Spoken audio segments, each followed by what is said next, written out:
नमस्कार बेटा। जय श्री हरि, जय माता लक्ष्मी, जय श्री नारायण। निर्जला एकादशी के इस पावन अवसर पर मैं जो बात आपको बताने जा रही हूँ, उसे साधारण व्रत कथा या सामान्य धार्मिक जानकारी समझने की भूल मत करना, क्योंकि इस बार की निर्जला एकादशी अपने साथ एक ऐसा दुर्लभ संयोग लेकर आ रही है जो हर किसी के जीवन में बार बार नहीं आता। और यदि आप वाकई भगवान विष्णु और माता लक्ष्मी की कृपा प्राप्त करना चाहते हैं, तो वीडियो को अंत तक अवश्य देखिएगा। साथ ही कमेंट में ओम नमो भगवते वासुदेवाय अवश्य लिखिए, क्योंकि मान्यता है कि जो भक्त सच्चे मन से भगवान का नाम लिखता है, उस पर श्री हरि की विशेष कृपा बनी रहती है। आज की यह विशेष जानकारी खास तौर पर उन लोगों के लिए है जो लंबे समय से कष्टों से घिरे हुए हैं, जिनके जीवन में संघर्ष कम होने का नाम नहीं ले रहा, जिनकी आर्थिक स्थिति बार बार डगमगा जाती है, या जिनके मन में यह प्रश्न उठता है कि आखिर भगवान उनकी सुनवाई कब करेंगे। क्योंकि इस बार का विषय है निर्जला एकादशी, लक्ष्मी नारायण योग। बहुत रो लिए, अब कष्ट या युद्ध समाप्त होगा। जी हाँ बेटा, बहुत से लोगों के मन में यही सवाल है, और आज मैं आपको विस्तार से बताऊंगी कि निर्जला एकादशी का यह महापर्व क्यों इतना विशेष माना जाता है, कौन सी गलतियां भूलकर भी नहीं करनी चाहिए, कौन से शुभ योग बन रहे हैं, और किन राशियों पर भगवान विष्णु तथा माता लक्ष्मी की विशेष कृपा बरसने वाली है। हिंदू धर्म में निर्जला एकादशी को सभी एकादशियों की रानी कहा गया है। इसे भीमसेनी एकादशी के नाम से भी जाना जाता है। धार्मिक मान्यताओं के अनुसार जो व्यक्ति पूरे वर्ष सभी एकादशियों का व्रत नहीं कर पाता, यदि वह श्रद्धा और नियम पूर्वक केवल निर्जला एकादशी का व्रत कर ले तो उसे वर्षभर की 24 एकादशियों के बराबर पुण्य प्राप्त हो सकता है। यही कारण है बेटा कि संत, महात्मा और विद्वान इस एकादशी को अत्यंत दुर्लभ और चमत्कारी मानते हैं। अन्य एकादशियों की तुलना में यह व्रत अधिक कठिन माना गया है, क्योंकि इसमें एकादशी के सूर्योदय से लेकर द्वादशी के पारण तक अन्न और जल दोनों का त्याग किया जाता है। यही कारण है कि इसे निर्जला एकादशी कहा जाता है। वर्ष 2026 में यह पावन व्रत 25 जून गुरुवार के दिन रखा जाएगा।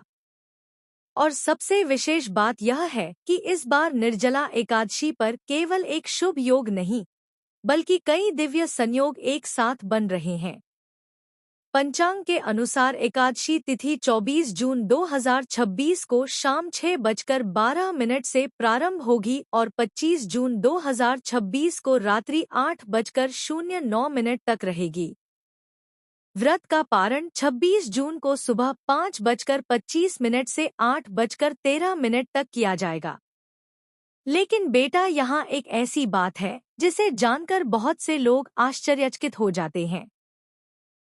इस बार निर्जला एकादशी पर भद्रा का प्रभाव भी रहेगा, लेकिन इसके बावजूद 4 अत्यंत शुभ योग बन रहे हैं। रवि योग, शिव योग, सिद्ध योग और सबसे महत्वपूर्ण गुरुवार का संयोग। जब एकादशी और गुरुवार का मिलन होता है तो भगवान विष्णु की कृपा कई गुना बढ़ जाती है। कहा जाता है कि ऐसे दुर्लभ समय में किया गया जप, तप, दान और पूजा सामान्य दिनों की अपेक्षा कहीं अधिक फल प्रदान करती है। बेटा, यदि आप चाहते हैं कि आपके जीवन में चल रही आर्थिक परेशानियां कम हों, घर में सुख शांति बनी रहे और लंबे समय से रुके हुए कार्य पूरे हों, तो इस वीडियो को ध्यान से सुनते रहिए। और एक बार फिर कमेंट में जय श्री हरि अवश्य लिखिए, ताकि भगवान विष्णु और माता लक्ष्मी की कृपा आपके घर परिवार पर बनी रहे। अब मैं आपको बताती हूँ कि इस दिन व्रत की सही विधि क्या है और कौन सी गलतियाँ आपके पूरे व्रत का फल अधूरा कर सकती हैं। निर्जला एकादशी के दिन प्रातः ब्रह्मा मुहूर्त में उठना अत्यंत शुभ माना गया है। स्नान के जल में गंगाजल मिलाकर स्नान करना चाहिए। इसके बाद स्वच्छ वस्त्र धारण कर भगवान विष्णु और माता लक्ष्मी का स्मरण करना चाहिए। पूजा स्थान पर एक कलश स्थापित करें। उसमें जल, सुपारी, अक्षत, एक सिक्का और आम के पत्ते रखें। इसके बाद भगवान विष्णु को पीले पुष्प, चंदन, तुलसी दल, फल और मिठाई अर्पित करें।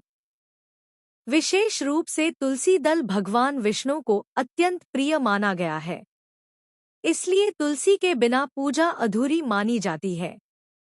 लेकिन बेटा, बहुत से लोग एक बड़ी भूल कर बैठते हैं।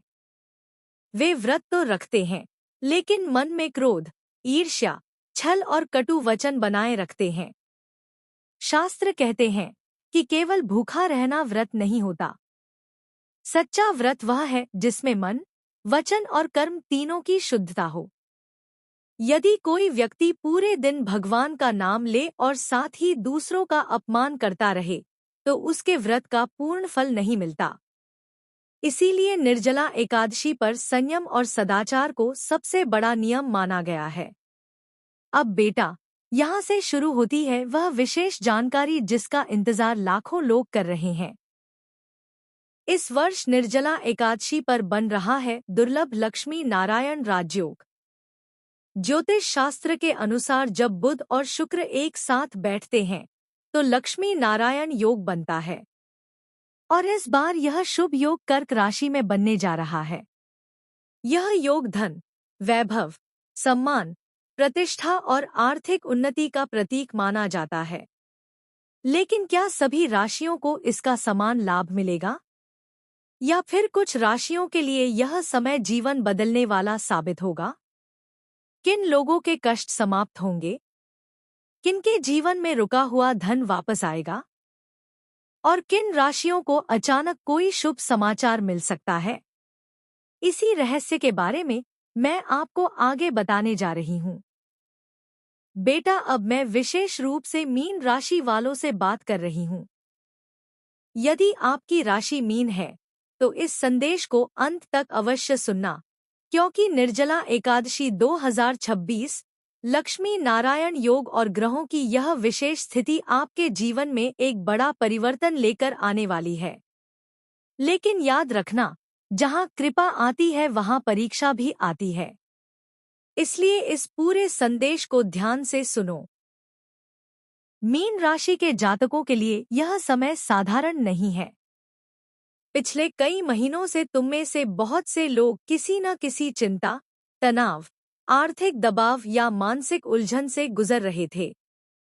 कई बार ऐसा लगा कि मेहनत बहुत हो रही है लेकिन परिणाम नहीं मिल रहे। कई लोगों ने अपनों के लिए बहुत कुछ किया लेकिन बदले में सम्मान नहीं मिला। कई लोगों ने धन कमाने के लिए दिन रात एक कर दिया, लेकिन हाथ में बचत नहीं हो पाई। इसीलिए मैंने इस वीडियो का नाम रखा है निर्जला एकादशी लक्ष्मी नारायण योग। बहुत रो लिए, अब कष्ट या युद्ध। क्योंकि मीन राशि वालों के सामने अब दो रास्ते हैं। पहला रास्ता है डर, भ्रम और चिंता का। दूसरा रास्ता है विश्वास, साहस और भगवान विष्णु की कृपा का। जो व्यक्ति भगवान पर भरोसा रखेगा वह इस समय को अवसर में बदल देगा। बेटा, शास्त्रों में कहा गया है कि निर्जला एकादशी का व्रत सभी एकादशियों का फल देने वाला माना गया है। इस वर्ष 25 जून 2026 को पड़ने वाली निर्जला एकादशी और भी विशेष हो जाती है, क्योंकि इस समय लक्ष्मी नारायण योग का निर्माण हो रहा है। भगवान विष्णु और माता लक्ष्मी की विशेष कृपा कुछ राशियों पर बरसने वाली है और मीन राशि को भी इसके प्रभाव का अनुभव अवश्य होगा। लेकिन यहाँ एक बात समझ लो, हर शुभ योग का फल तभी मिलता है जब व्यक्ति अपने कर्मों को भी सुधारता है। केवल भाग्य के भरोसे बैठने वालों को पूरा लाभ नहीं मिलता। मीन राशि वालों के जीवन में इस समय सबसे बड़ी समस्या मानसिक अस्थिरता की रही है।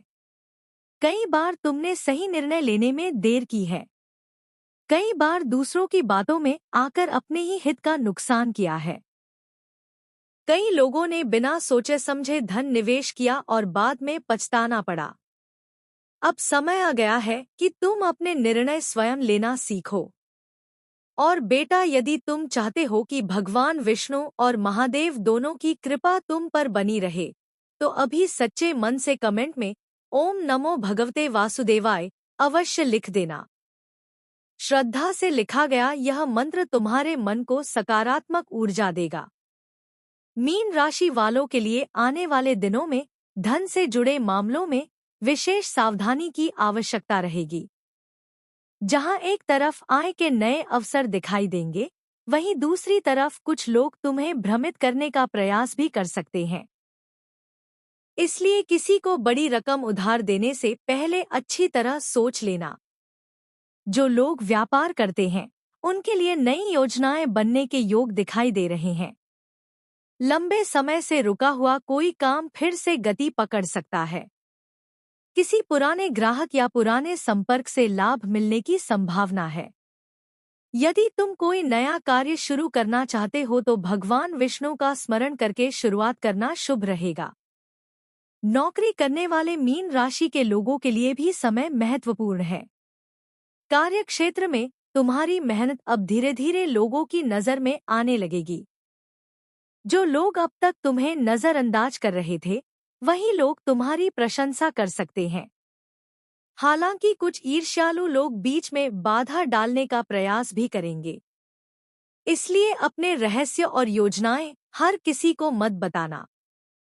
स्वास्थ्य की बात करूं तो इस समय तुम्हें अपने खानपान पर विशेष ध्यान देना होगा।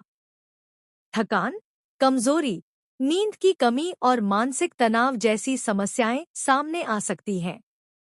यदि तुम नियमित पूजा, ध्यान और प्राणायाम करोगे तो इन परेशानियों से काफी राहत मिलेगी। पारिवारिक जीवन में भी कुछ महत्वपूर्ण घटनाएं घट सकती हैं। जिन लोगों के घर में लंबे समय से तनाव चल रहा है, वहां धीरे धीरे स्थिति बेहतर होने लगेगी। लेकिन याद रखना, क्रोध और कटु वाणी से बचना होगा। एक गलत शब्द कई रिश्तों को कमजोर कर सकता है। निर्जला एकादशी के दिन यदि संभव हो तो भगवान विष्णु को पीले फूल अर्पित करना। तुलसी के पौधे के पास दीपक जलाना। जरूरतमंद लोगों को जल, फल या वस्त्र का दान करना। यह उपाय तुम्हारे लिए विशेष लाभकारी सिद्ध हो सकते हैं। बेटा, मैं एक और बात कहना चाहती हूँ। कई मीन राशि के लोग इस समय अपने भविष्य को लेकर चिंतित हैं। उन्हें लगता है कि उनका भाग्य उनका साथ नहीं दे रहा। लेकिन ग्रहों की यह स्थिति संकेत दे रही है कि जो संघर्ष तुमने पिछले समय में झेला है, उसका फल धीरे धीरे मिलने लगेगा। हाँ, परीक्षा अभी पूरी तरह समाप्त नहीं हुई है। इसीलिए मैंने कहा, बहुत रो लिए। अब कष्ट या युद्ध, अर्थात अब निर्णय तुम्हें लेना है। क्या तुम परिस्थितियों के सामने हार मानोगे या फिर भगवान के नाम पर विश्वास रखकर आगे बढ़ोगे? जो लोग शिक्षा के क्षेत्र से जुड़े हैं, प्रतियोगी परीक्षाओं की तैयारी कर रहे हैं या किसी नए लक्ष्य के लिए मेहनत कर रहे हैं, उनके लिए यह समय धैर्य रखने का है। परिणाम देर से मिल सकता है, लेकिन प्रयास व्यर्थ नहीं जाएगा। प्रेम संबंधों की बात करें तो कुछ लोगों के जीवन में गलतफहमियां पैदा हो सकती हैं। इसलिए किसी भी बात पर तुरंत प्रतिक्रिया देने के बजाय पहले पूरी सच्चाई जानने का प्रयास करना। जो रिश्ते सच्चे हैं, वे और मजबूत होंगे। जो केवल स्वार्थ पर टिके हैं, वे धीरे धीरे दूर हो सकते हैं। मीन राशि वालों के लिए आध्यात्मिक दृष्टि से भी यह समय विशेष है। यदि तुम भगवान विष्णु के मंत्रों का जाप करोगे, विष्णु सहस्रनाम का पाठ करोगे या एकादशी के दिन भक्ति में समय दोगे, तो मानसिक शांति और आत्मबल दोनों बढ़ेंगे। और बेटा, मैं फिर कहूंगी, यदि तुम चाहते हो कि महादेव और भगवान विष्णु दोनों की कृपा तुम्हारे जीवन पर बनी रहे, तो कमेंट में श्रद्धा से जय श्री हरि और हर हर महादेव अवश्य लिखना। अब आगे मैं तुम्हें बताऊंगी कि निर्जला एकादशी की रात मीन राशि वालों को कौन सा विशेष संकेत मिल सकता है, कौन सी गलती तुम्हें बिल्कुल नहीं करनी चाहिए और लक्ष्मी नारायण योग का सबसे बड़ा लाभ तुम्हें किस क्षेत्र में मिलने वाला है।